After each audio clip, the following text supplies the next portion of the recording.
Aleluia, glória a Deus. Saúdo a igreja com a paz do Senhor Jesus, amém? Você que está aí fora e ainda não adentrou a casa do Altíssimo, nós te convidamos agora para darmos início a mais um culto de ensino, mais um culto de doutrina, onde nós estamos aqui para aprender um pouco mais, para ouvir a palavra de Deus. Você que trouxe sua Bíblia, abra comigo no Salmo de número 121, Salmo bem conhecido, Salmo de número 121.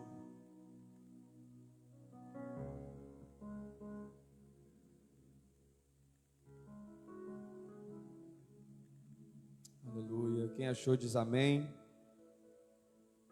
Diz assim a palavra do Senhor: elevo os meus olhos para os montes, de onde me virá o socorro?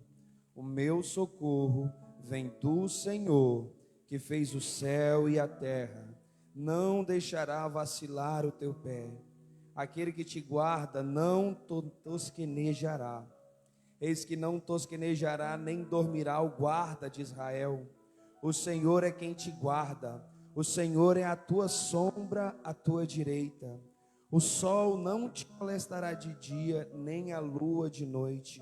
O Senhor te guardará de todo mal. Ele guardará a tua alma.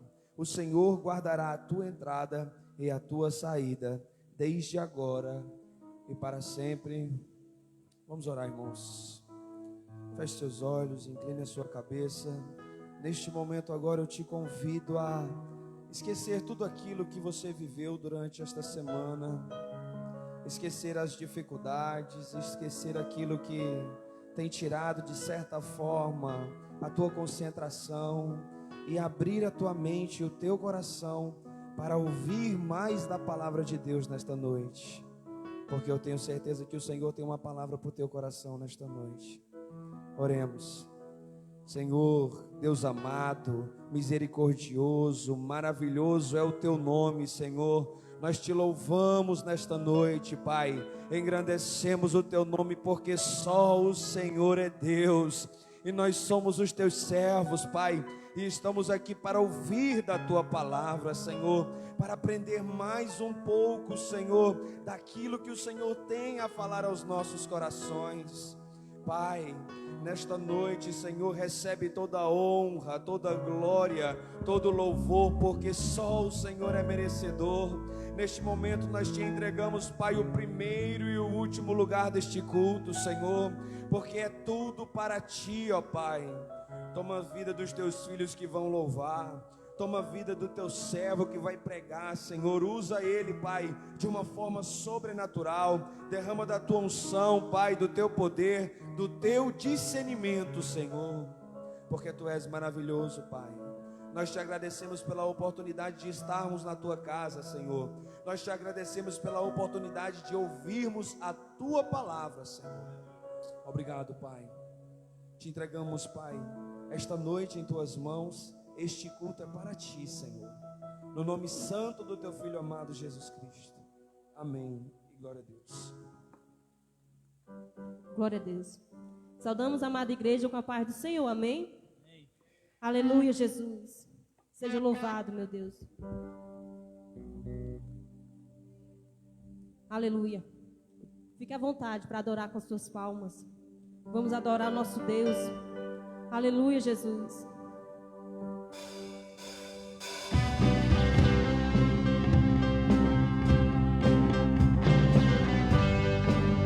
Glória a Deus, Jesus.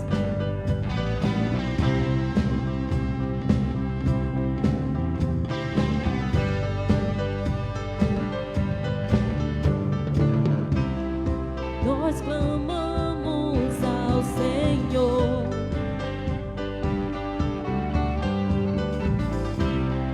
pela nossa geração.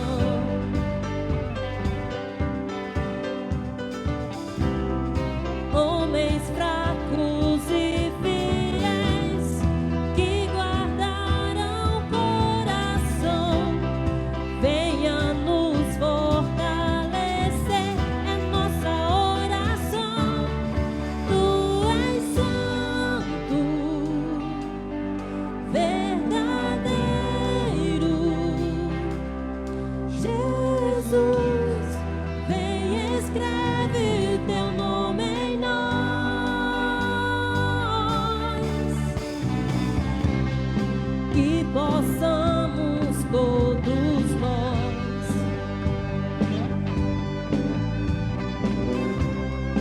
a palavra obedecer,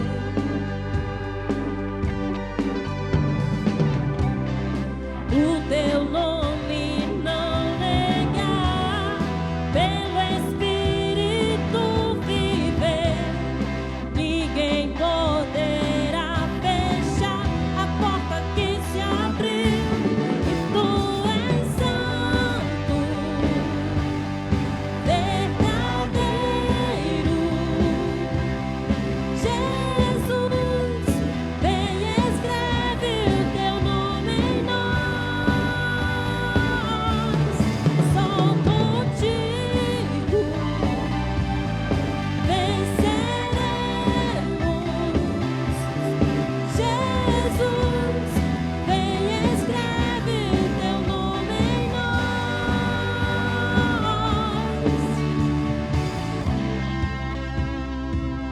Aleluia, Jesus.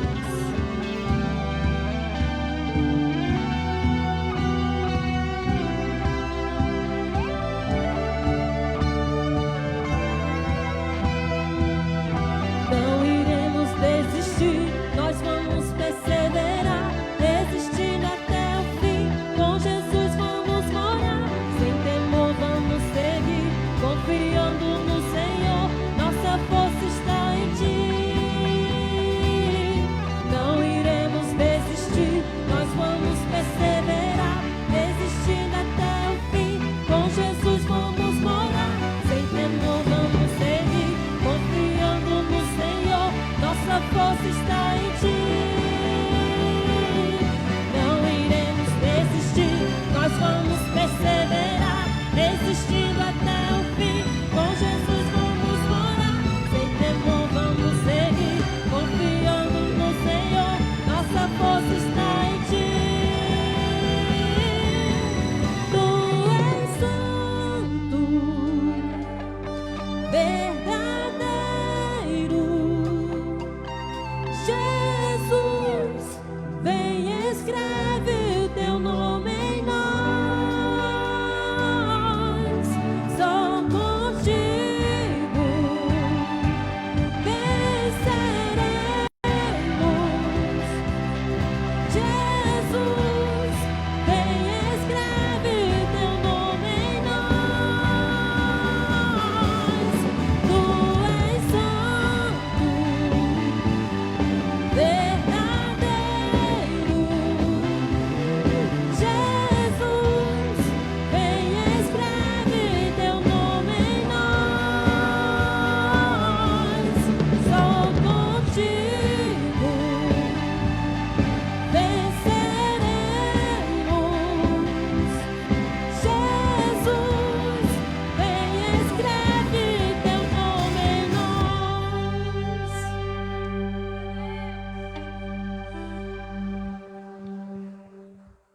Glorificado seja o teu nome, Jesus. Santo e maravilhoso é teu nome, Messias. Aleluia, Jesus.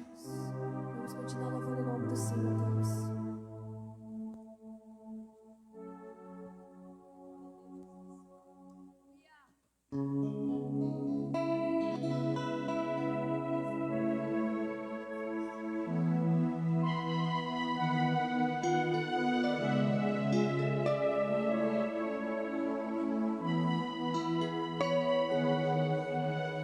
Quero experimentar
minha vida, uma coisa eu vou pedir. Deixa eu ficar nesse lugar todos os dias da minha vida. Uma coisa eu vou pedir. Deixa eu ficar nesse lugar todos os dias. Venha ser, venha ser o meu lugar, minha casa eterna. Só me interessa a mim estar no seu santo lugar. E venha ser,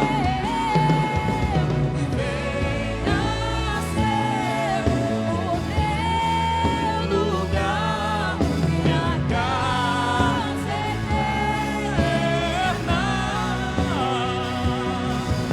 Só me interessa a mim estar no seu santo lugar.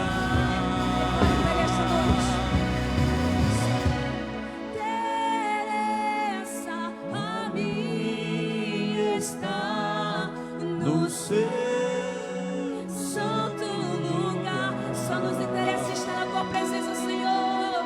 Só me interessa a mim estar no seu santo lugar.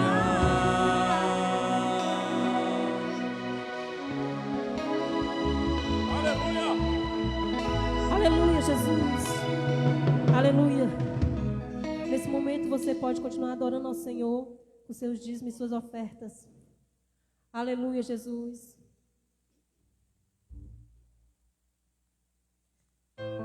Louvado seja teu nome, Jesus. Oh, Senhor. Te agradecemos, Senhor Jesus. Louvado seja teu nome, Pai. Ele não nasceu e ninguém jamais o criou. Seu projeto ninguém desenhou. Seu poder ao mundo provou. Aleluia. Não consigo e nem posso explicar o infinito. Ele é grande, é tremendo, Ele é Deus. Me reserva admirar quem Ele é.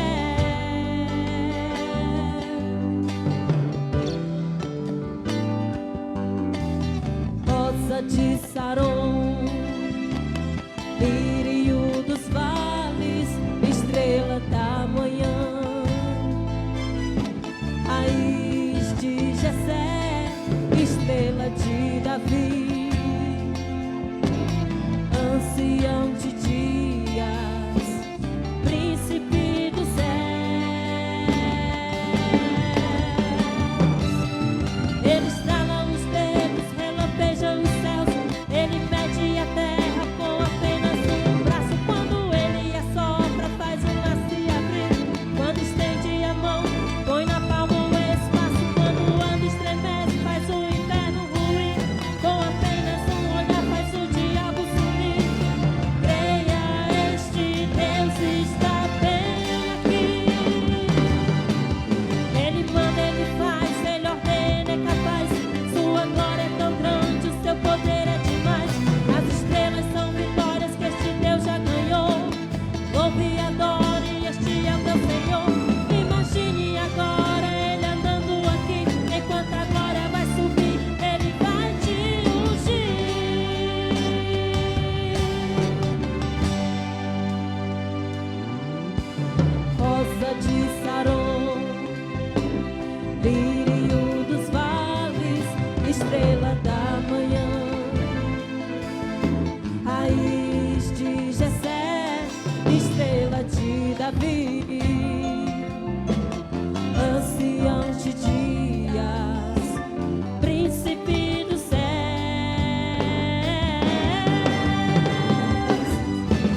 apenas um braço. Quando ele assopra, faz um mar se abrir. Quando estende a mão, põe na palma o espaço. Quando o ano estremece, faz o inferno ruir. Com apenas um olhar, faz o diabo sumir. Creia, este Deus está bem aqui. Ele manda, ele faz, ele ordena, é capaz. Sua glória é tão grande, o seu poder é demais. As estrelas são vitórias que este Deus já ganhou. Louve e adore, este é o teu Senhor. Imagine agora ele andando aqui. Enquanto a glória vai subir, ele vai te ungir. Ele vai te ungir. É tremendo este Deus.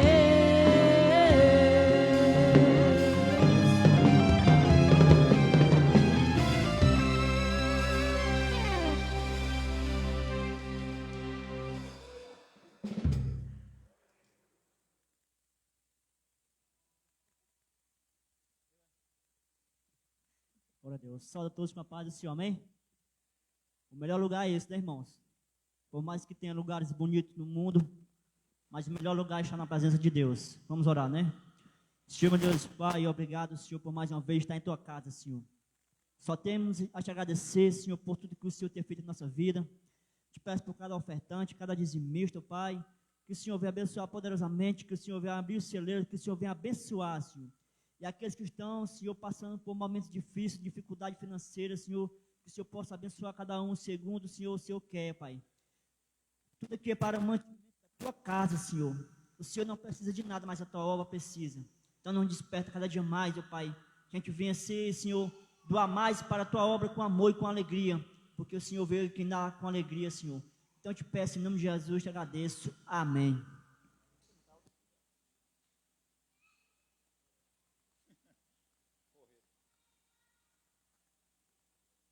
Glória a Deus. Saúde a todos com a paz do Senhor. Amém. Quem está feliz com Jesus, diga glória a Deus. Glória a Deus. Mais uma noite, né? Temos vivido momentos muito cheios aí de viroses, muitos irmãos cometidos pelas essas enfermidades. Antigamente, o pessoal adoecia e dizia, está com gripe, né?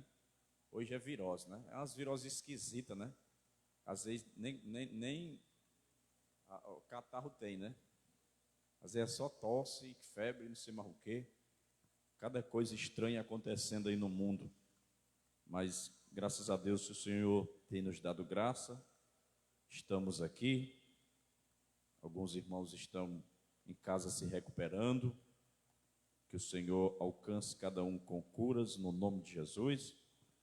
E você que trouxe a sua Bíblia, abra comigo na nossa carta de estudo da sexta-feira, que é segunda carta de Paulo aos Coríntios, e hoje será o capítulo de número 9. Capítulo de número 9 é a continuação, praticamente, do mesmo assunto, do capítulo 8. Estamos na sequência, e hoje será o capítulo 9. São apenas 15 versículos, nós iremos ler agora. Quem achou, diz amém. Ora, quanto à assistência a favor dos santos, é necessário escrever-vos, porque bem reconheço a vossa presteza, da qual me glorio junto aos macedônios, dizendo que a Acaia está preparada desde o ano passado, e o vosso zelo tem estimulado a muitíssimos. Contudo, enviei os irmãos para que o nosso louvor a vosso respeito, neste particular, não se desminta, a fim de que, como venho dizendo, estivesseis preparados, para que, caso alguns macedônios forem comigo e vos encontrem desapercebidos, não fiquem nós envergonhados, para não dizer vós quanto a esta confiança. Portanto, julguei conveniente recomendar aos irmãos que me precedessem entre vós e preparassem de antemão a vossa dádiva já anunciada, para que esteja pronta como expressão de generosidade e não de avareza. E isto afirmo: aquele que semeia pouco também ceifará, e o que semeia com fartura, com abundâncias também ceifará. Cada um contribua segundo tiver proposto no coração, não com tristeza ou por necessidade, porque Deus ama a quem dá com alegria.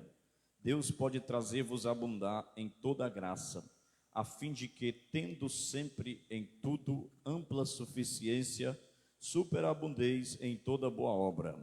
Como está escrito: deu aos pobres, a sua justiça permanece para sempre.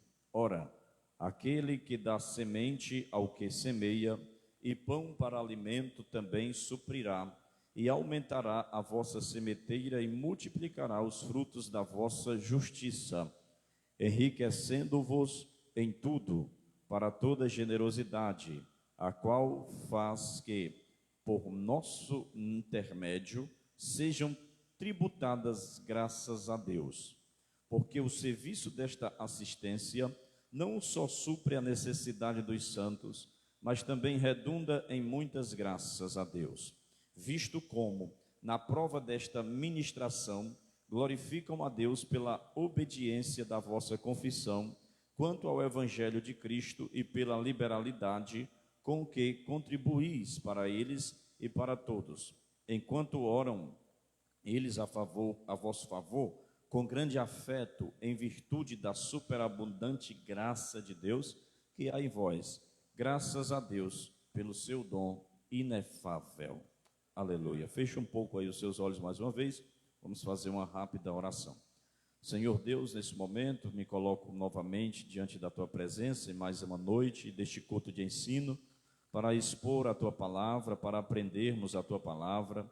Então nos direciona, nos instrui, nos exorta, Senhor, se for preciso, conforta-nos e nos consola, e vem nos dar aqui um embasamento, Senhor Deus, coerente naquilo que tu repassou para o apóstolo Paulo, na inspiração do teu Espírito Santo, e que seja uma lição de ensino e prática de fé para a tua igreja, que o teu Espírito nos ajude, no nome de Jesus é o que te pedimos e te agradecemos. Amém, amém e graças a Deus.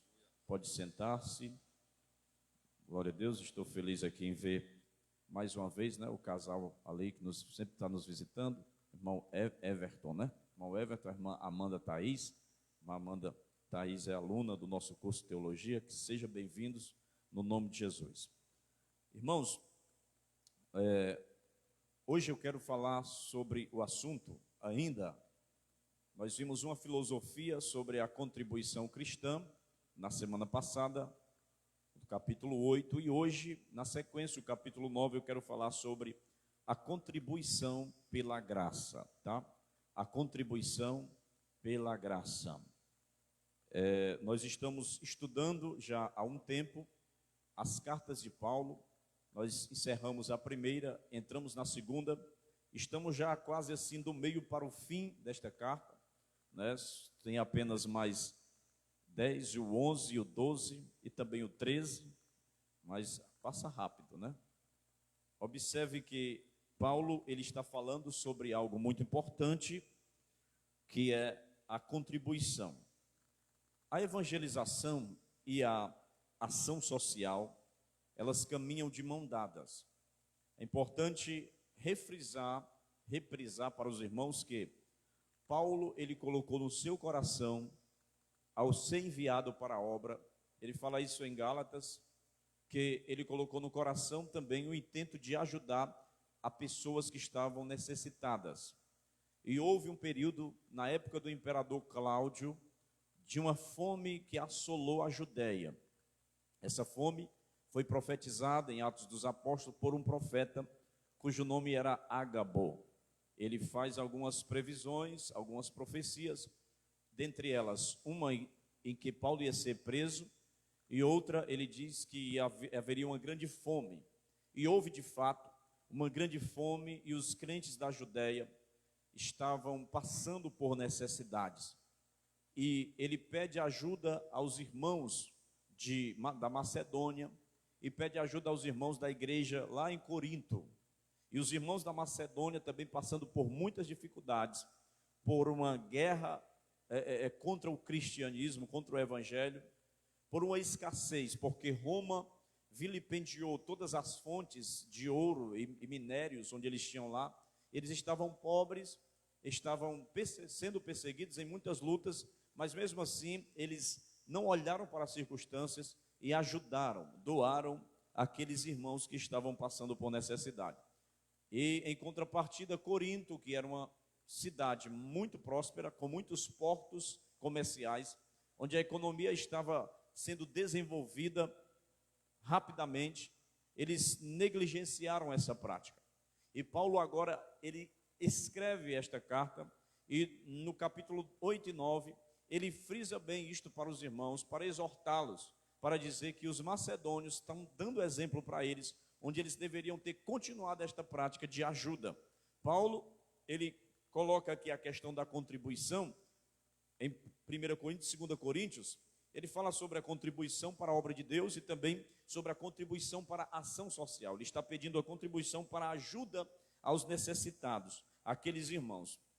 Paulo, sem dúvida alguma, ele foi o maior desbravador do cristianismo no século I e também o grande bandeirante da assistência a estes necessitados. Paulo, ele usou o exemplo da oferta levantada em benefício dos pobres da Judéia, pela Macedônia e Acaia, para testemunhar aos crentes de Roma. O comentarista William Barclay, ele fala sobre 4 maneiras de contribuir. 4 maneiras que as pessoas contribuem. Em uma dessas maneiras, alguém se encaixa. Qualquer pessoa vai se encaixar. Não estou falando apenas aqui, mas no modo geral. Primeira maneira que ele fala é a contribuição por obrigação. Há pessoas que elas só contribuem praticamente porque elas são obrigadas, entre aspas, para contribuir. Não, é uma obrigação, é um fardo para ela.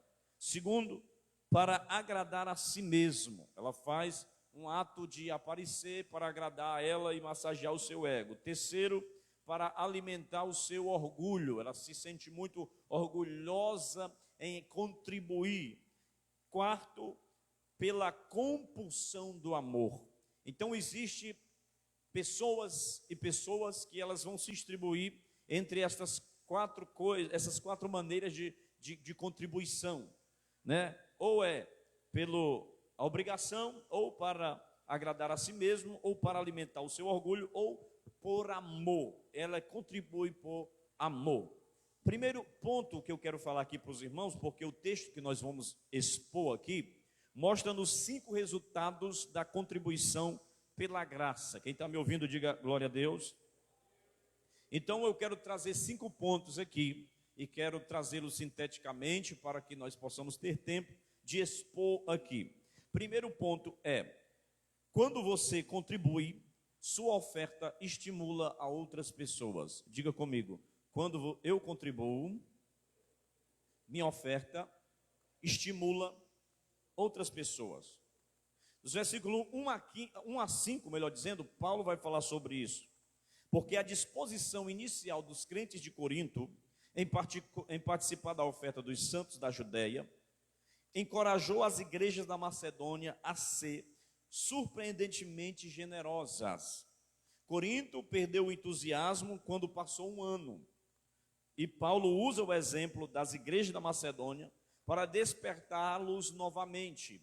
Então eu falei sobre os 2 extremos na semana passada, que existe na questão de contribuição, seja para qualquer área for da igreja. O primeiro extremo é nunca se falar no assunto, é ter aquele medo de falar e ninguém falar no assunto. O segundo já é explorar demais o assunto, de forma que muitas pessoas, muitos líderes usam diversos mecanismos, não para falar coerentemente sobre o assunto, mas para explorar a fé das pessoas, para explorar e despojar de verdade as pessoas, mas tem que ter um equilíbrio neste assunto, e Paulo, ele nunca rejeitou isto.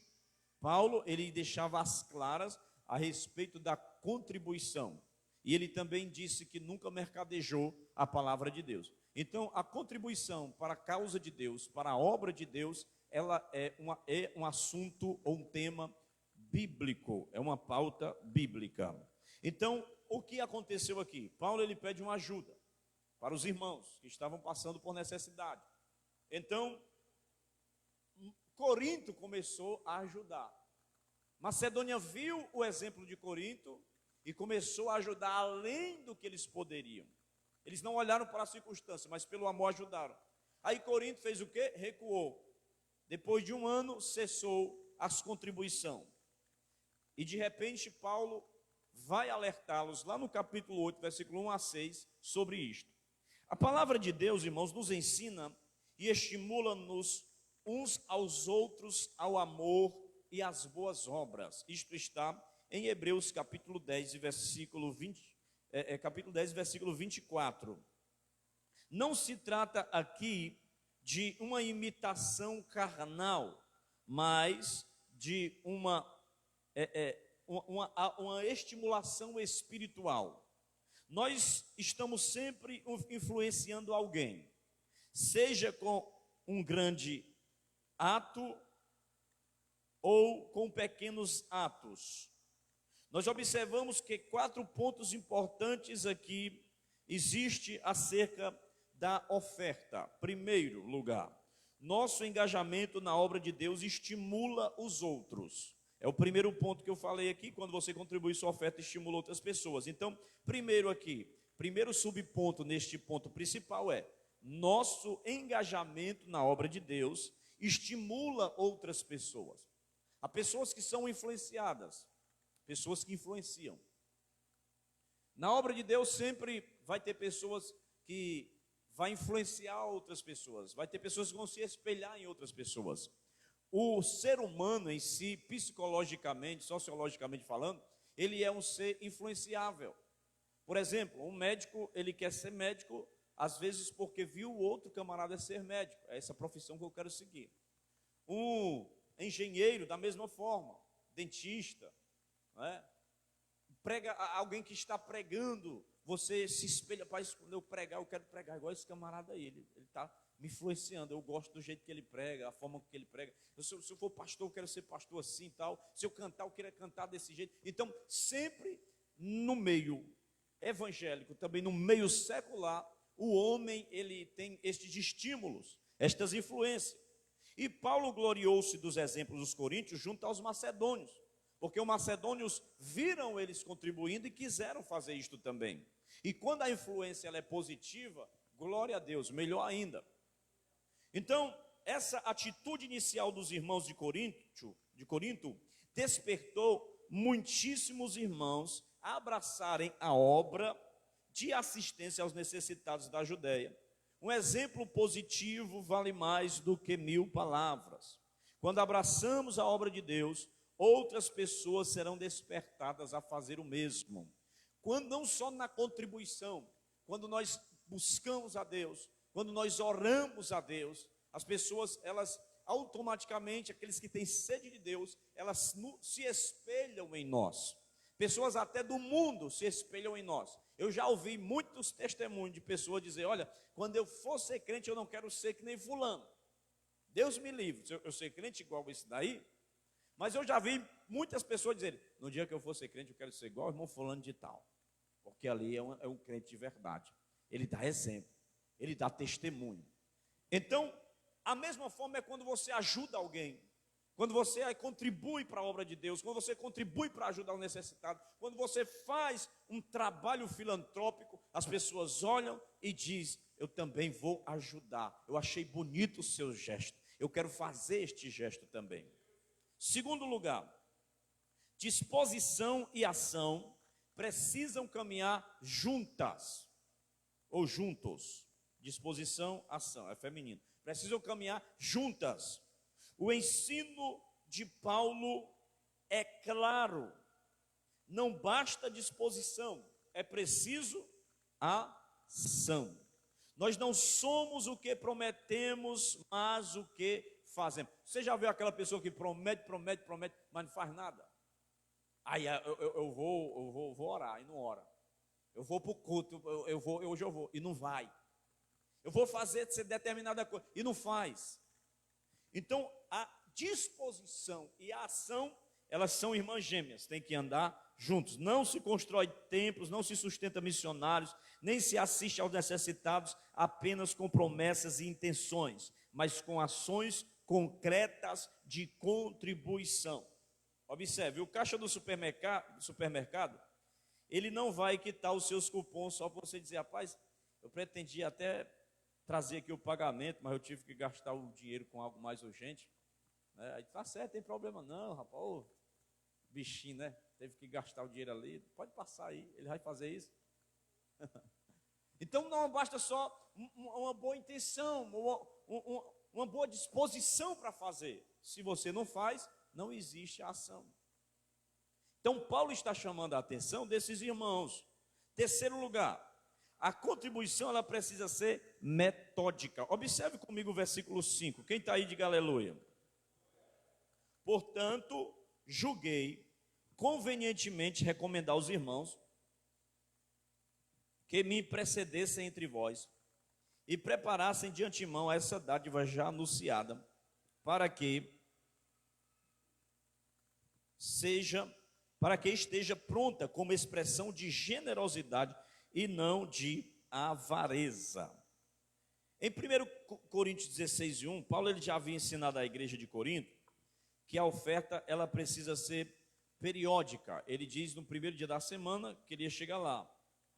Também precisaria ser pessoal, ou seja, cada um de vós. Ela tinha que ser previdente, ou seja, ponha de parte. Nós vimos isso lá em 1 Coríntios. Proporcional, conforme a sua prosperidade. E fiel, ou seja, vá ajuntando para que não faça coletas quando eu chegar. Paulo deu estas instruções aos coríntios. Ele diz, é de acordo com a sua proporcionalidade. Nós vamos chegar nesse ponto. Agora Paulo ele reforça de novo aqui o seu argumento, dizendo àqueles irmãos que eles precisam se preparar de antemão para essa oferta. No versículo 5, entre vós preparasse de antemão a dádiva já anunciada, certo? Em quarto lugar, a contribuição, ela precisa ser generosa. Deus é generoso em sua dádiva. Ele deu o melhor, ele deu tudo, ele deu o seu próprio Filho. Jesus Cristo é uma oferta, a oferta de Deus para nós. Quando você contribui para a obra de Deus, o dinheiro, o recurso que você aplica na obra de Deus, ele é uma santificação. Às vezes nós confundimos santificação com santidade. Mas a santificação é quando algo vai para o altar de forma de oferta. Exemplo, a Bíblia diz que Deus criou o mundo em 6 dias. No 7º, ele descansou e santificou aquele dia. Como foi que ele santificou? Ele deu uma oferta. Qual foi a oferta? Cordeiro imaculado, morto, desde a fundação do mundo. Então, a oferta que Deus deu, o sacrifício de Cristo é uma santificação. Hebreus diz assim, que buscai a paz com todos e a santificação, sem a qual ninguém verá a Deus. Ou seja, buscai a paz com todos e a oferta que Deus deu, que é Cristo, que é o sacrifício dele, como oferta, se entregou voluntariamente, é uma santificação, porque sem Cristo a gente pode ver a Deus? Sem Cristo a gente tem acesso a Deus? Sem Cristo Deus fica inacessível. Então, observe, é uma santificação. E Paulo diz assim, que ele fala sobre a generosa, né, a generosidade, ela precisa ser generosa. E Jesus é generoso em sua dádiva. Ele deu sua própria vida. O apóstolo João escreve, nisto conhecemos o amor, que Cristo deu a sua vida por nós e devemos dar a nossa vida pelos nossos irmãos. 1 João 3,16. A palavra grega aqui, pleonexia, que Paulo usa para a palavra avareza, observe que ele usa isto no texto aí, na última palavra do versículo 5, é generosidade e não de avareza, uma expressão de generosidade e não de avareza. Essa palavra avareza aqui indica o desejo avaro de ter mais, à custa dos outros. Essa palavra aqui, pleonexia, ela é totalmente oposto à generosidade. Enquanto o avarento quer tudo o que tem só para si, inclusive o que é do outro, o generoso reparte. Ele reparte, glória a Deus, com alegria o que tem com os outros. De novo, enquanto o avarento quer tudo o que tem só para si, inclusive o que é do outro, o generoso reparte com alegria o que tem com os outros. Só existe 3 filosofias de vida com respeito ao dinheiro. 3 filosofias de vida com respeito ao dinheiro. Primeiro, a avareza. São os que vivem para explorar os outros. Essa filosofia pode ser sintetizada assim: o que é meu e o que é seu deve ser meu também. Isso é o avarento. O que é meu, o que é seu é meu também. Segundo, a indiferença. O que é que diz? São os que vivem de forma insensível à necessidade dos outros. Vê pessoas necessitadas, vê pessoas precisando e não fazem absolutamente nada. Essa filosofia pode ser resumida assim: o que é seu e o que é meu é meu. Terceira, a generosidade. A generosidade é os que vivem para fazer bem aos outros. Os que vivem para fazer bem aos outros. E essa filosofia pode ser definida assim: o que é seu, mas o que é meu pode ser seu também. Então, existem três situações em que cada um indivíduo vai responder uma dessas 3 na questão de contribuição.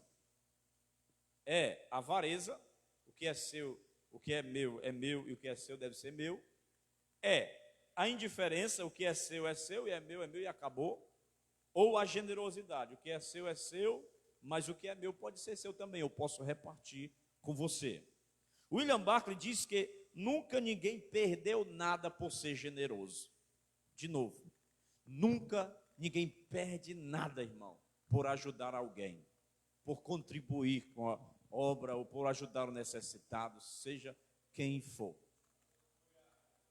Irmão Rafael Conrado, até o Júnior gosta de falar essa expressão, que ele diz que nunca ninguém é tão pobre que não possa contribuir, e nunca ninguém é tão rico que não possa receber qualquer bênção que a ele foi entregue. Segundo ponto, então o primeiro é: quando você contribui, você estimula outras pessoas. Você já viu pessoas que elas são uma bênção, elas pregam bem, elas cantam bem, elas são até usadas por Deus, têm dons de profecias e por aí vai, mas na contribuição ela negligencia.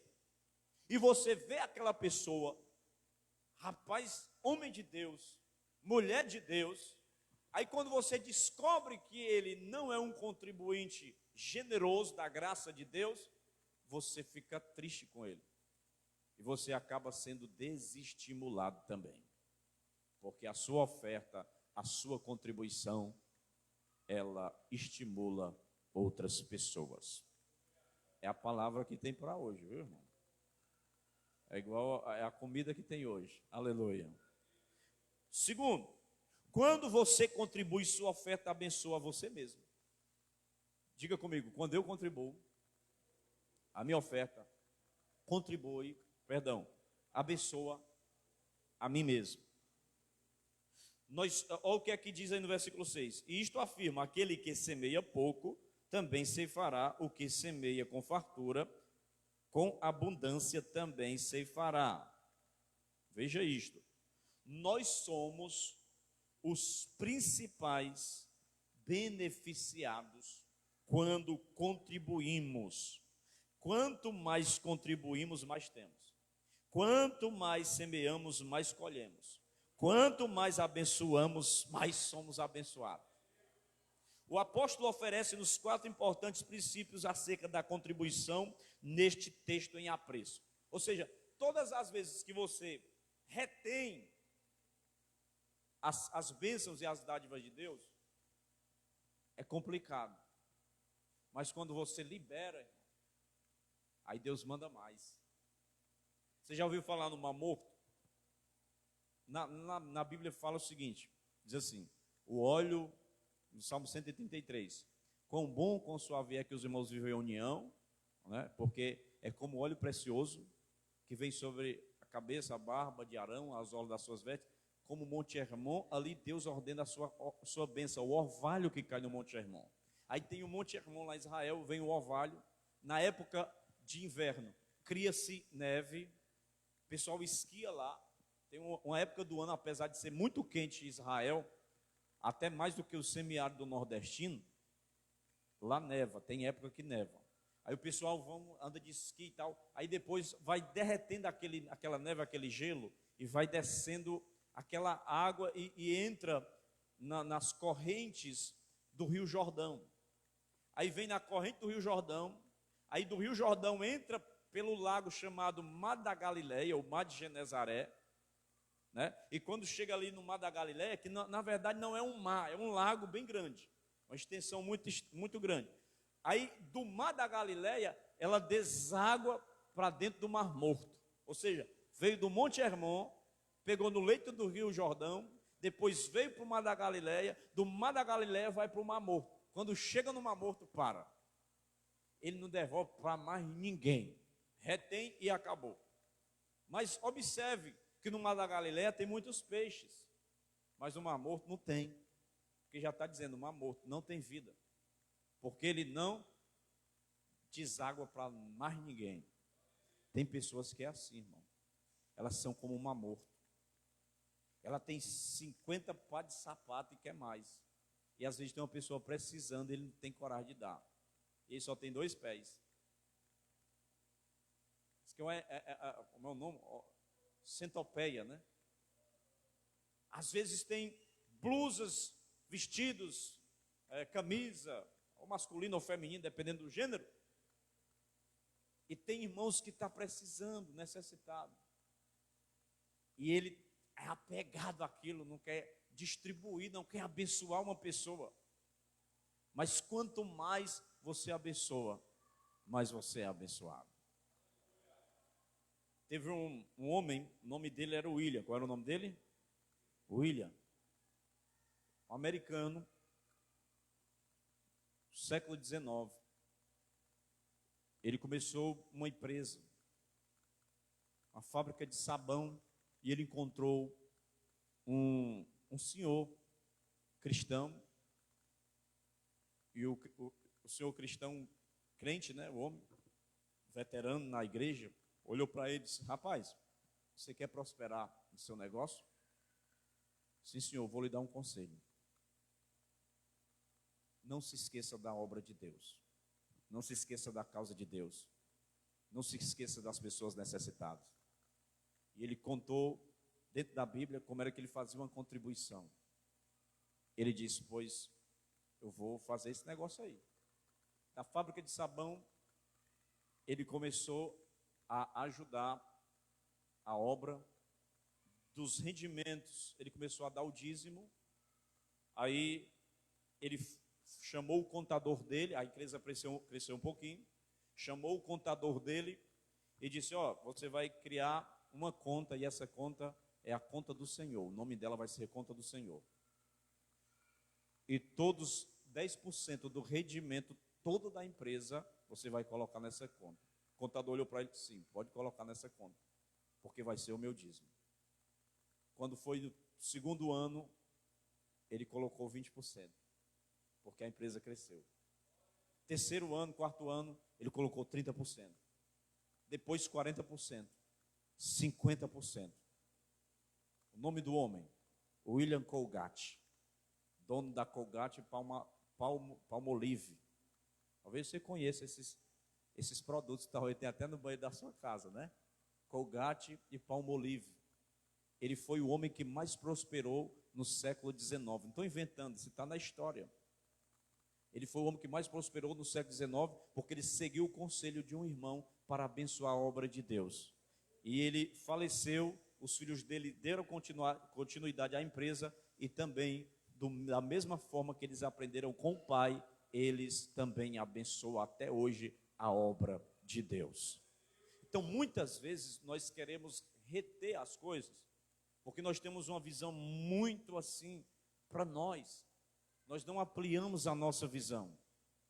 Porque todas as vezes que você abençoa a obra, o maior beneficiado não é a igreja, você está abençoando você mesmo. Deus vai investir em você mesmo. E Paulo está dizendo isso. Em primeiro lugar, nesse texto, o princípio da proporção. Essa aqui é uma figura tirada da agricultura. No versículo 6, ele fala sobre plantar e colher. Mas que se aplica também à vida moral e espiritual. A colheita, ela é proporcional à semeadura. Diga comigo, a colheita, ela é proporcional à semeadura. Proporcional significa o quê? Que aquilo que eu plantar, eu vou colher. Bem básico. Se eu plantar acerola, eu vou colher manga. Se eu plantar feijão, vou colher milho? Não, eu vou colher a mesma espécie que eu plantei. Só que há um segredo na semeadura. É que você planta e você colhe muito mais do que você plantou. Quando eu plantava com meu pai, era 5 caroços de feijão, 4 caroços de milho. Ele lá, toque, e eu, jogando. Aí quando nascia, daqueles 5 caroços, eram várias vagens de milho, de feijão, espiga de milho, muitos em uma espiga. Por quê? Porque sempre você vai colher mais do que você planta. Então, quanto mais você plantar, mais você vai colher. E Paulo, o apóstolo Paulo, ele está trazendo esta metáfora, esta linguagem, esta associação, esta analogia da colheita para o terreno espiritual. Porque tudo o que acontece na esfera material é reflexo do que acontece no terreno espiritual. E Jesus também fala sobre isso. Ele diz que se a semente não morrer, fica ela só, mas se morrer, produzirá muitos frutos. João, capítulo 12, versículo 24. A viúva pobre semeou quantas moedas? 2 moedas. E a sua colheita hoje é conhecida no mundo inteiro. Todo mundo conhece a história dela. Jesus ensinou: dai e dá-se-vos-á. Boa medida, recalcada, sacudida, transbordante, generosamente vos darão. Aleluia. Olha só essa medida aqui, ó. Recalcada, sacudida e transbordante. Transbordando o celeiro. A palavra de Deus diz que o generoso será abençoado. Provérbios 22 e 9. O que dar ao pobre não terá falta. Provérbios 28 e 27. Quem se compadece do pobre ao Senhor empresta, e este lhe paga o seu benefício. Provérbios 19 e 27. Segundo lugar, princípio da motivação. O princípio da motivação. Veja o versículo 7 aí, ó. Quem está aí comigo, dá um glória a Deus. Cada um contribua segundo tiver proposto no coração, não com tristeza ou por necessidade, porque Deus ama a quem dá com alegria. Ou seja, quanto à intencionalidade das ofertas, nós precisamos observar 2 coisas. Primeiro, a oferta não deve ser uma obrigação imposta, mas uma ação voluntária. Aí eu vou dar porque o pastor está falando aí. Não, é voluntário. Eu vou dar porque o irmão falou um monte de coisa ali e tal. É voluntário. Deus vai se importar não apenas com a contribuição, mas com a sua motivação. Primeiro que ele não vai olhar para a sua oferta primeiro, ele vai olhar para você. Ele vai olhar para o seu coração. Quando Deus recebe a oferta de Abel e não recebe a de Caim, não é porque a de Caim era inferior em qualidade, não. Mas porque ele olhou para o coração de Caim. E o coração dele era perverso. É a intenção com que você faz aquilo. É a motivação. Quarto lugar, a contribuição, ela precisa ser... continua aqui. Primeiro, eu falei duas coisas aqui que nós devemos observar. Primeiro, a oferta não deve ser uma obrigação imposta, mas uma ação voluntária. Nós podemos fazer uma coisa certa com a intenção e motivação errada. Qual é? Eu vou contribuir. Motivação aí, a coisa está certa de você fazer. Mas eu vou fazer para me promover. A motivação está errada. Os fariseus eram que faziam isso. E Jesus censurou eles. Lembra de Ananias e Safira? Eles contribuíram não para promover a obra de Deus, nem para assistir os necessitados, mas para exaltarem-se a si mesmos. Sabe o que aconteceu? Eles sentiram uma inveja no coração deles. Porque no capítulo 5, versículo 1, começa a história de Ananias e Safira.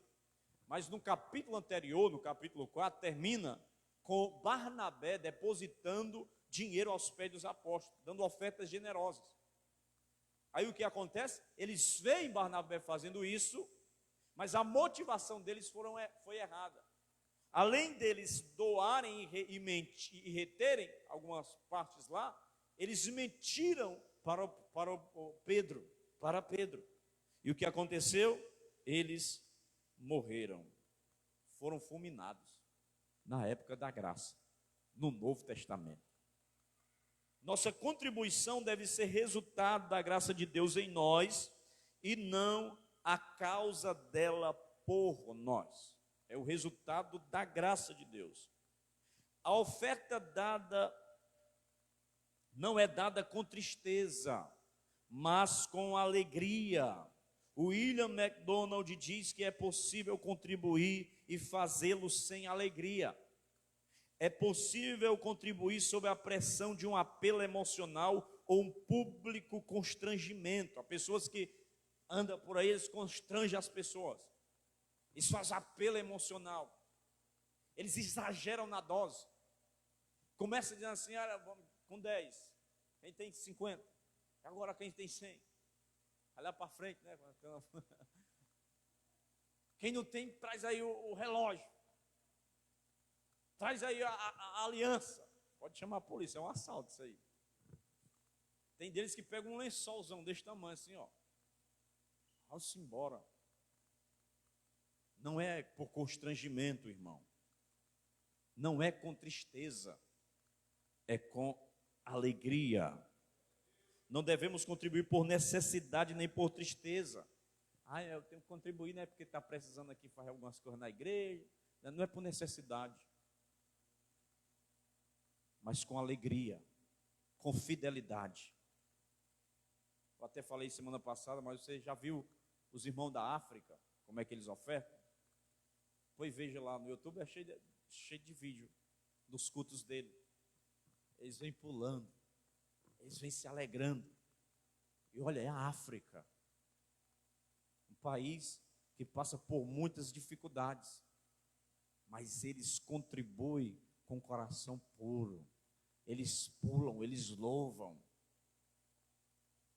Não é por tristeza, não é por necessidade, é por alegria, não é para aparecer. Mas aquele que está no trono é que está vendo. E ele conhece a intenção do seu coração. Então, a palavra aqui, grega usada por Paulo, é hilaron. Hilaron. Do qual vem a nossa palavra hilariante. Já viu uma música parecida com essa? Hilariante, né? Hilaron. É alegria, hilariante. Deveríamos pular de alegria. Olha só, eu acabei de falar para o pessoal da África aí, ó. Deveríamos pular de alegria pelo fato de Deus nos conceder a graça de contribuir. Porque em eu contribuir, eu também estou cultuando a Deus. A oferta, a contribuição, seja para ajudar a obra de Deus, contribuir com o departamento social, ajudar os irmãos necessitados, as pessoas necessitadas, faz parte de um culto a Deus. Sabe o que é que acontece aqui? Não só aqui, mas eu observo em muitas igrejas, o pessoal acha que a oferta não faz parte do culto, irmão. Estão no culto adorando aqui, vitorioso é Yeshua, né? Aí, no dedo de tuas mãos, hora da oferta. Aí sai um para mijar aqui, aí outro para lá beber água, aí outro para não sei o quê, aí outro para no canto. Porque eles esperam a hora da oferta. Isso é para fazer antes de começar o culto. Veio para o culto, tem gente que bebe tanta água na igreja que não bebe em casa. Em casa nem se lembra, assiste lá a irmã Net, que não é a Aurinete, a Netflix. 3 horas de filme. Não toma um gole d'água.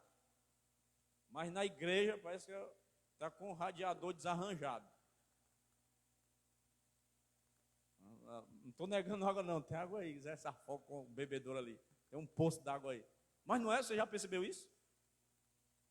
Tem gente que parece que está com a urina frouxa, irmão. Em casa é difícil ir no banheiro, tem constipação. Chega na igreja, é para lá, é para cá, e vai para lá, não se aquieta.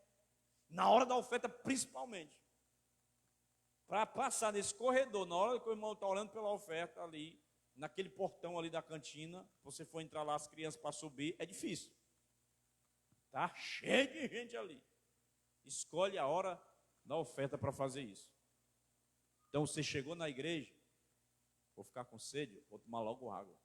Vou logo no banheiro, que é para mim não estar me levantando. É um passa, atrapalha quem quer adorar. Então, tudo é com decência e ordem. E tudo faz parte do culto, inclusive a hora da contribuição. Amém, irmão? Vocês vão ficar me amando ainda depois dessa mensagem? Terceiro lugar, o princípio da contribuição, versículo 8. Deus pode fazer-nos abundar em toda graça, a fim de que, tendo sempre em tudo ampla suficiência, superabundez em toda a boa obra. Como está escrito, distribuiu, deu aos pobres e sua justiça permanece para sempre. Ao longo do versículo 8, o conceito todo aqui aparece 5 vezes. Lembre-se que Paulo está pedindo ajuda para os irmãos necessitados. Aqui, né, eu estou trazendo para várias vertentes da obra de Deus, mas o contexto aqui, ele não está falando aqui do dízimo nesse momento, nem da oferta voltada para a igreja em si, mas ele está falando de uma ajuda que ele está pedindo aos pobres, aos irmãos que estão passando por necessidade. Ao longo do versículo 8, o conceito todo aparece aí 5 vezes. Toda graça, tudo, todo tempo, todas as coisas e toda boa obra. Então, Deus nos abençoa para nós sermos abençoadores. Para que Deus está me abençoando? Para eu ser abençoador. Para que Deus está me abençoando? É porque agora as pessoas vão ter que me respeitar, porque agora eu tenho, agora eu estou aqui, sou chique agora. Não, para você abençoar também. Simon Kistemacher, ele diz que o fluxo espiritual e material de dádivas que vem de Deus ao crente nunca pode parar no beneficiário.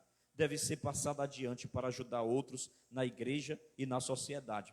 O crente deve ser sempre um canal de bênçãos. O termo suficiência significa recursos interiores adequados. A palavra grega usada por Paulo é autarkeia, e era uma palavra favorita dos estoicos. Não descreve suficiência do homem, que possui todo tipo de coisas em abundância, mas o estado do homem que não tem dedicado a sua vida a acumular possessões, mas eliminar as necessidades. Descreve a pessoa que tem aprendido a conter-se com muito pouco e a não desejar nada. Autarqueia não pode ser interpretado como autossuficiência ou autoconfiança no sentido de autodependência, pois somos todos completamente dependentes de Deus para nos suprir em cada uma de nossas necessidades. Então nós somos totalmente dependentes de Deus, irmão. Você trabalha, quem abriu a porta foi Deus. Foi Deus que colocou você lá. Você se levanta de manhã, foi Deus que deu o sol para brilhar para você se levantar.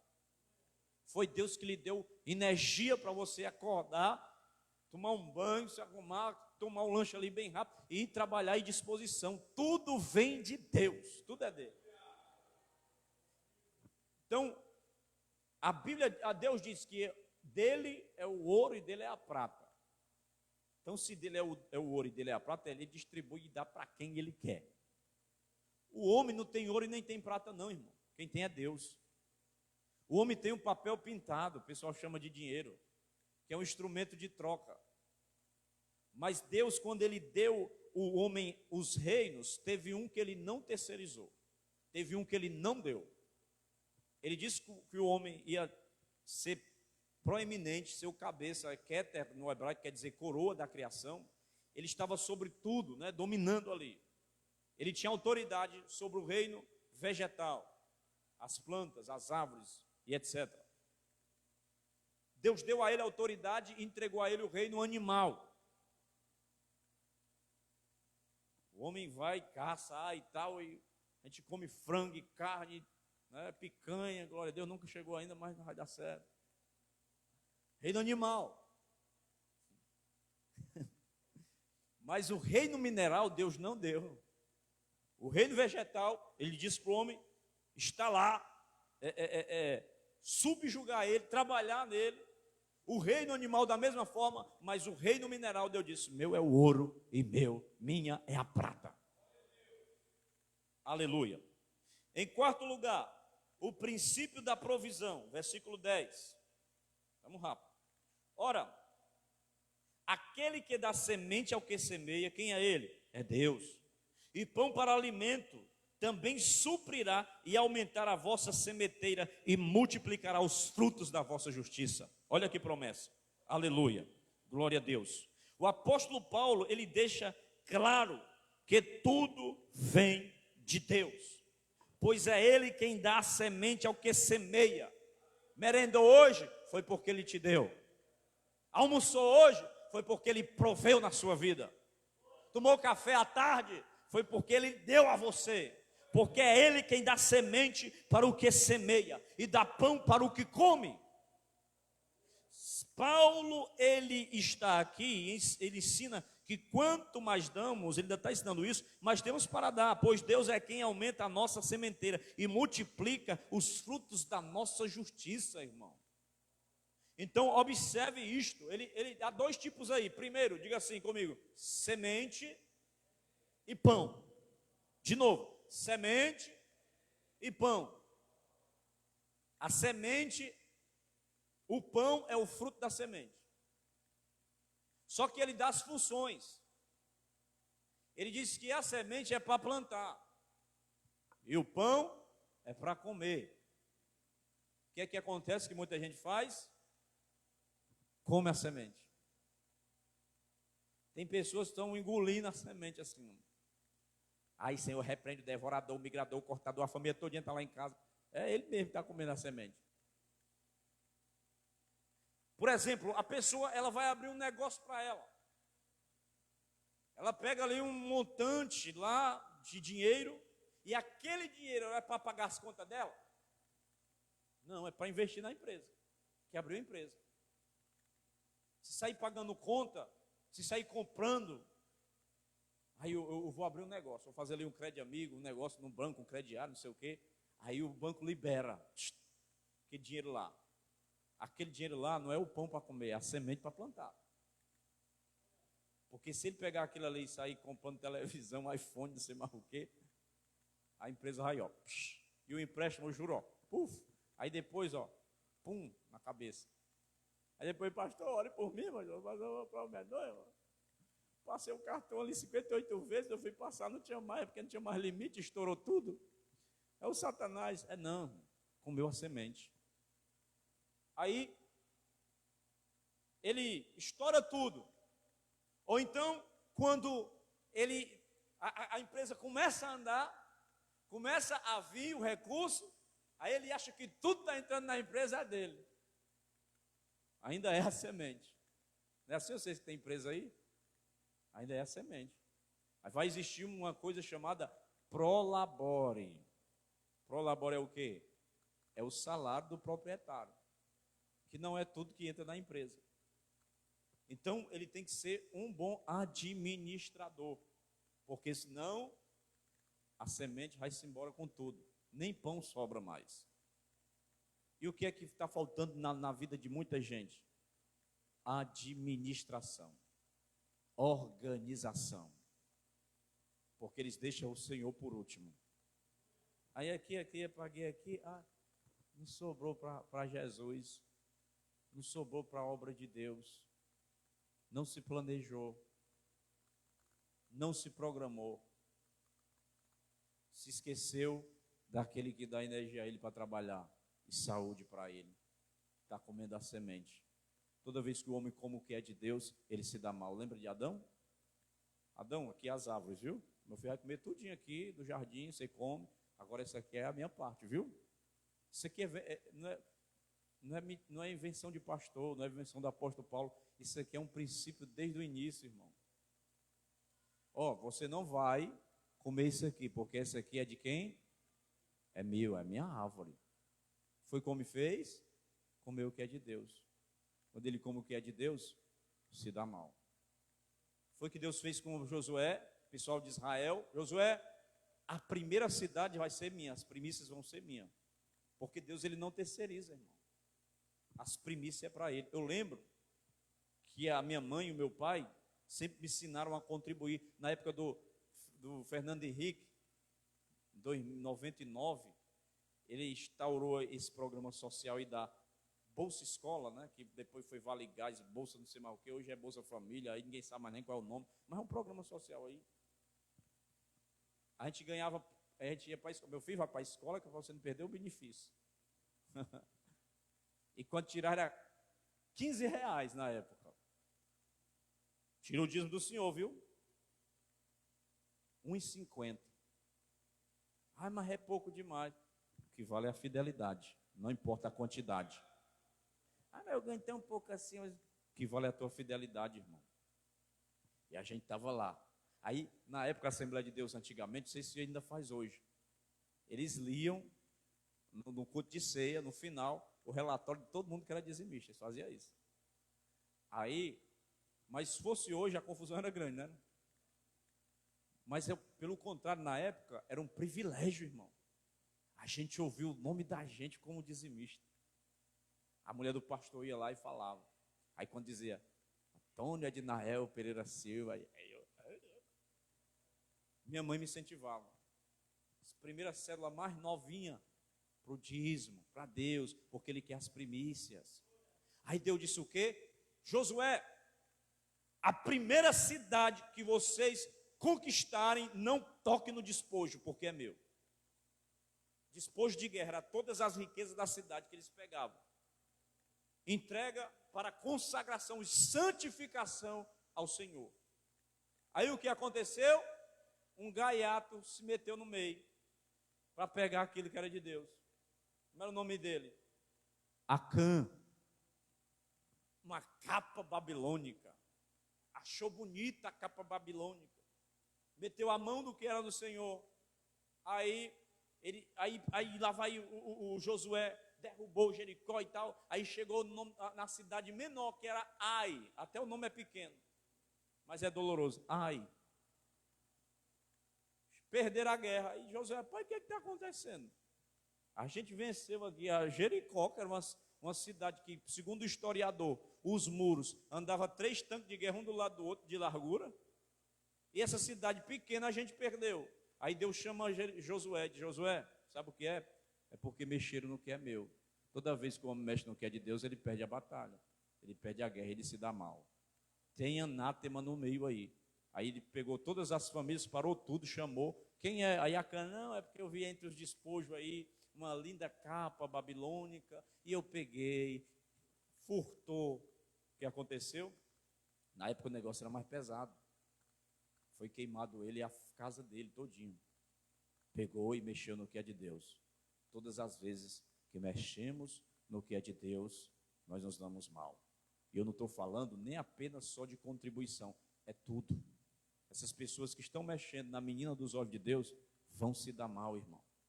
Porque tocar na igreja é tocar nas meninas dos olhos de Deus. É tocar num vespeiro, num maribondo, vai se dar mal. Amém? Estão me ouvindo? Glória a Deus.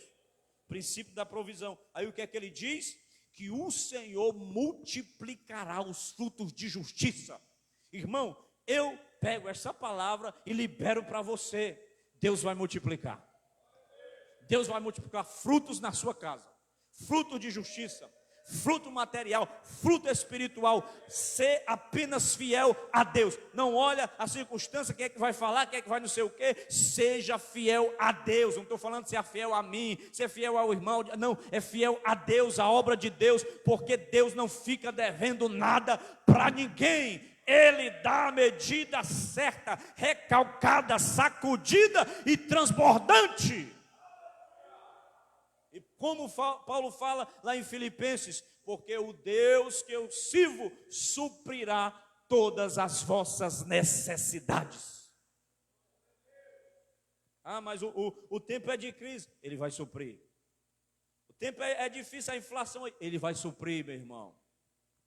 Porque ele é dono de tudo. A Bíblia diz que nunca veio um justo mendigar o pão. Um justo desamparado, nem a sua descendência mendigar o pão. Homens que estão se levantando contra a obra de Deus vão se dar mal. Terceiro ponto, bem rápido, que são 5. Quem está aí dá só um glória a Deus para tomar água. Quando você contribui, sua oferta abençoa os outros. No tópico anterior é que a oferta estimula outras pessoas a dar. Segundo, que a oferta abençoa a mim mesmo, eu sou o principal beneficiado. Terceiro, que essa oferta também abençoará outras pessoas. Quando contribuímos com generosidade e alegria, essa contribuição promove 2 resultados abençoadores. Em primeiro lugar, supre necessidades materiais dos necessitados. A palavra que Paulo usa para assistência aqui é liturgia, da qual vem a palavra liturgia. No grego clássico, a palavra era usada acerca de cidadãos ricos que faziam serviços públicos, financiando coisas para peças de teatro. E no uso judaico e no grego, koiné, indica o serviço do culto religioso, ou seja, a contribuição, como eu falei, fazia parte da liturgia do culto. Segundo lugar, promove gratidão no coração dos assistidos, ou seja, as mãos que se abrem para contribuir, abrem corações para agradecer. Tudo resulta em gratidão a Deus. Quando você abençoa alguém, a pessoa vai dizer glória a Deus. A pessoa vai dizer graças a Deus. Alguém lembrou de mim. Deus enviou alguém. Oh, aleluia. E quando essa pessoa diz assim, ó, obrigado, Senhor, aí Deus acredita mais na sua conta, porque houve graças aqui, houve glória aqui, aí mais abundância vem aqui. Aleluia. Em segundo lugar, promove gratidão no coração dos assistidos. A pessoa vai interceder por você, a pessoa vai orar por você. Porque que desde o Antigo Testamento os sacerdotes eram os que recebiam a oferta. O povo vinha, dava a oferta aos levitas, os levitas davam ao sacerdote e o sacerdote dava ao sumo sacerdote. Por que não era para nenhuma outra pessoa? É porque o sacerdote, só ele é quem tinha a possibilidade de levar sobre si as iniquidades do povo. Ou seja, junto com aquela oferta, ele ia interceder pelo povo. E Deus, através da oração do sacerdote, ia abençoar o povo e ele ia se tornar próspero. Porque só o sacerdote tinha as costas largas para isso. Porque ele foi chamado por Deus para isso. E por isso ele disse assim, ó, vocês, isso aqui é de Efraim, isso aqui é de Simeão, isso aqui é de Judá, isso aqui é não sei de quem, mas os levitas, eles não vão ter possessão, porque a possessão sou eu, o Senhor, para eles, eu que supro a vida deles, e todas as outras tribos vão ofertar na vida deles, porque o sumo sacerdote Arão, que dava o dízimo dos dízimos para Moisés, era eles que intercedia pelo povo. Então o que é de Deus é de Deus, o que é de César é de César. Você está com aquilo que é de Deus, às vezes você quer dar para terceiros, mas aquilo só vai servir no altar do Senhor. Quarto lugar, quando você contribui, sua oferta glorifica a Deus. Versículo 13: visto como na prova desta ministração glorificam a Deus pela obediência da vossa confissão quanto ao Evangelho de Cristo e pela liberalidade com que contribuís para eles e para todos. Glorificam a Deus pela obediência. A generosidade da igreja promove a glória de Deus, pois aqueles que são beneficiados do nosso socorro glorificam a Deus pela nossa obediência. Paulo destaca 2 pontos importantes. Em primeiro lugar, quando a teologia se transforma em ação, Deus é glorificado. Porque não basta eu ter uma boa doutrina, é preciso pôr essa doutrina em prática.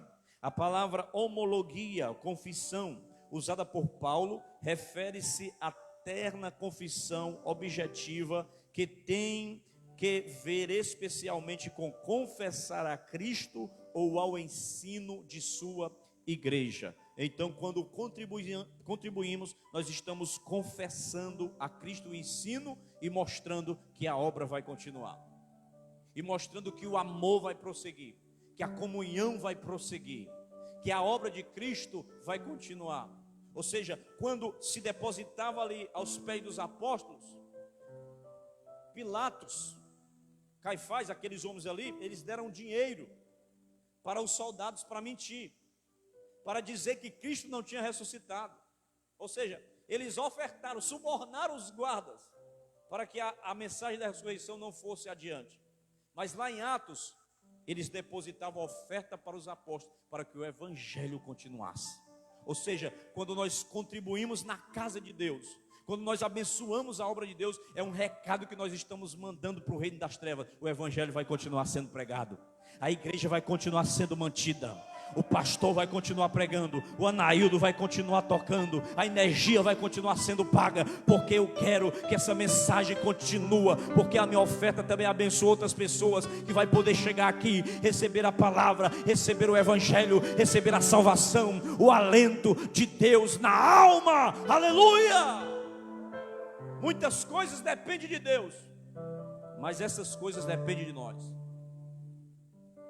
Deus, Ele não precisa de dinheiro, como eu disse, Ele é dono do ouro e da prata, mas a obra de Deus, que ainda está na terra, precisa. Vamos lá, Deus é glorificado através disso. Segundo lugar, quando o amor deixa de ser apenas palavra e Deus é glorificado. Essa aqui a oferta glorifica a Deus. Os gentios, eles contribuíram com liberdade, não apenas para os crentes da Judeia, mas também para outros necessitados. Eles não amaram apenas de palavras, mas de fato e de verdade. O amor não é aquilo que diz, mas aquilo que ele faz. Se o marido só maltratar a esposa, passa o dia maltratando a esposa, e chega para ela e diz assim: eu te amo, o que é que vai fazer a diferença? É a palavra ou os atos dele?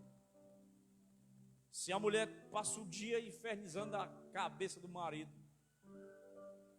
fazendo um inferno na vida dele, chega à noite e diz assim: eu te amo, o que é que vai fazer a diferença? São as palavras ou são os atos? O que faz a diferença é os atos, é aquilo que faz a diferença. Aí eu amo tanto a obra de Deus. Qual é o ato que você está fazendo para isso? Qual a demonstração que você está fazendo nisso? Para terminar, em quinto lugar, vamos ficar de pé? Quando você contribui, sua oferta produz comunhão espiritual entre os irmãos. Paulo diz: enquanto oram eles a vosso favor, com grande afeto, em virtude de superabundante graça de Deus que há em vós. Graças a Deus pelo seu dom inefável. Duas coisas nós vimos aqui. Primeiro, a intercessão por nós. Quando nossas mãos abençoam, joelhos se dobram. Quando abrimos o coração para dar, os corações se aquecem em interceder. A partir do momento que eles abençoaram os irmãos da Judeia, eles começaram a orar pelos irmãos de Macedônia e de Corinto. Segundo, o reconhecimento da graça de Deus em nós. Porque ele diz, em virtude da superabundante graça que há em vós. Aí Paulo, no final, ele diz, graças a Deus pelo seu dom inefável. E a palavra grega aqui é dorea, traduzida por dom. Nesse versículo é o presente indescritível, soberano de si mesmo em seu Filho. Aqui está a fonte de toda a graça, o dom inefável de Deus para a humanidade, que é Cristo Jesus. Já a palavra inefável aí refere-se que o que não pode ser descrito com palavras, recontado ou explicado com detalhes. A ação de Deus, ela não pode ser descrita com palavras humanas, porque a dádiva de Deus, ela é realmente indescritível. As contribuições cristãs devem ser efetuadas à luz do dom inefável de Deus. Devem ser feitas com alegria no coração, em expressão de gratidão a Deus e demonstração de nosso interesse amoroso pela obra de Deus, pelo nosso e também pelo nosso próximo. Tudo isso aqui que eu falei é o princípio que Paulo fala para aqueles irmãos. É o dom que a pessoa tem de abençoar. Nem todos têm essa dádiva, nem todos têm esse dom. Há pessoas que têm este dom, e todos os crentes de Deus que são chamados por Deus têm que ter esse dom.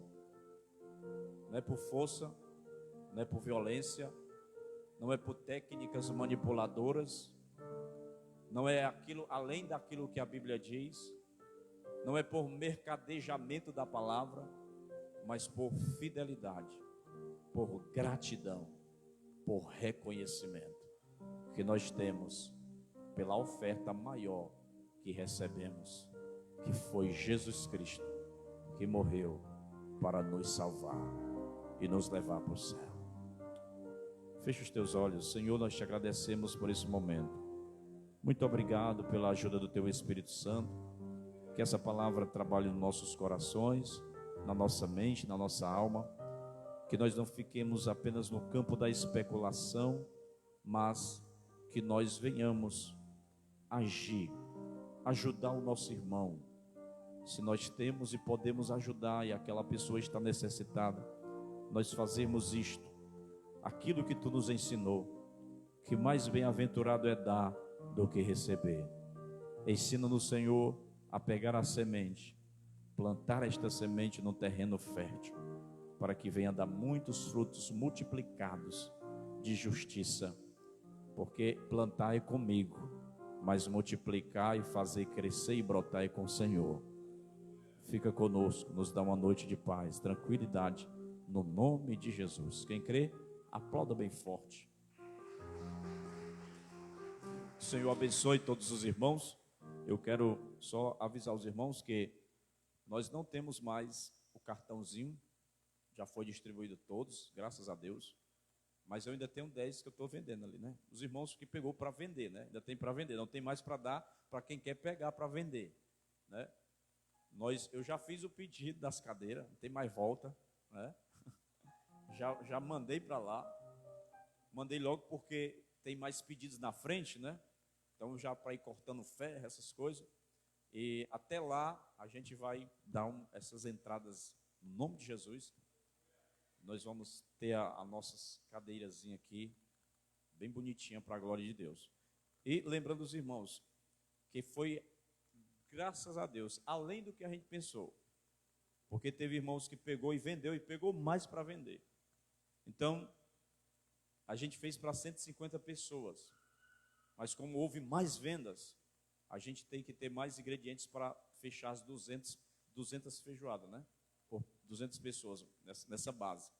Então, os irmãos que não doaram ainda, a gente ainda está recebendo doações, viu? De ingredientes, de oferta, de ajuda. Toda ajuda é bem-vinda. Então, ainda vai ter aí as listas aí, você fale com a irmã Gerliane ou com a irmã Micaele, certo? Se der um quilo de alguma coisa, está precisando de arroz, 1 quilo de arroz já é uma ajuda. Então, unindo todo mundo, é uma bênção. Então, nós estamos trabalhando em prol disso. Os irmãos, tem várias formas de vocês ajudarem. Ah, pastor, mas eu não vou dar em coisa, eu vou dar R$20, R$30, R$40. É uma ajuda, é uma oferta. Toda a mensalidade do curso de teologia, eu estou dando todo de oferta para essas cadeiras. Não sou uma morto, não. Teve irmão ontem aqui que deram oferta aqui do curso de teologia. Um aluno, glória a Deus. Teve pessoas que compraram, glória a Deus. Então vamos trabalhar para a seara do Senhor. Amém? E domingo nós temos culto de louvor e de adoração ao nome do Senhor. Venha, traga a sua família. E no próximo domingo, que é o último, será culto da família, culto temático para a família. É a importância do perdão no ambiente familiar, o tema que me deram aí para me pregar, né? Elaboraram um tema aí, disse, o senhor vai pregar. É mesmo? Certo. Desculpa aí. Amém? Vamos para casa? Glória a Deus. Faça assim para receber sua bênção. Tem alguém essa noite que quer se reconciliar, quer aceitar Jesus, quer voltar para Jesus, quer oração? Está todo mundo bem com Deus? Amém? Que a graça do nosso Senhor Jesus Cristo, o amor de Deus o Pai, a comunhão e as consolações do Espírito Santo seja com todo o povo de Deus, desde agora e para sempre. Só aquele que crer como eu creio, diga-se comigo. Amém! Deus abençoe.